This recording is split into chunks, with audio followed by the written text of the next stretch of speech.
Oui, l'aliénation chez Marx, une manière de la définir, c'est de dire que le capitalisme produit en permanence des besoins artificiels qui donc aliènent, qui donc fétichisent, qui réifient, et que la critique marxiste, marxienne, notamment du jeune Marx du capitalisme, consiste à opposer à ces besoins artificiellement créés par le capitalisme des besoins authentiques. Alors reste à savoir évidemment ce que c'est que des besoins authentiques. Mais ça, c'est un point important. C'est la définition de l'aliénation chez Marx, en tout cas l'une des définitions, renvoie explicitement, le terme existe chez Marx, à une théorie des besoins, fondamentalement. Je vous invite à lire à ce propos un livre de la grande marxiste hongroise dissidente qui s'appelle Agnès Heller, un livre qui s'intitule La théorie des besoins chez Marx, et qui est en gros un livre contemporain des élaborations d'André Gortz sur la question des besoins.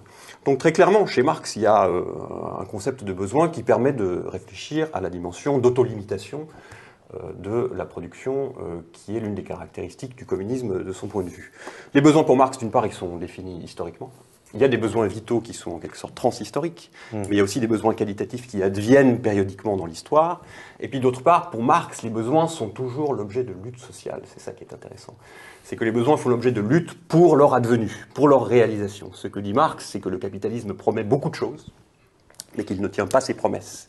Or, pour lui faire tenir ses promesses, par exemple en termes d'émancipation, d'autonomie, de créativité, eh bien, les mouvements sociaux, le mouvement ouvrier, mais plus généralement, d'autres types de mouvements sociaux, s'emparent de cette fausse promesse qui est faite par le capitalisme en termes de bien-être, et par l'entremise des luttes qui sont menées, cherchent à faire advenir des besoins qualitatifs toujours nouveaux. Ça, c'est une théorie qu'on trouve chez Marx, qui est réélaboré dans les années 60-70 par des gens comme Henri Lefebvre, dans sa critique de la vie quotidienne, par Agnès Heller que j'évoquais, par André Gortz.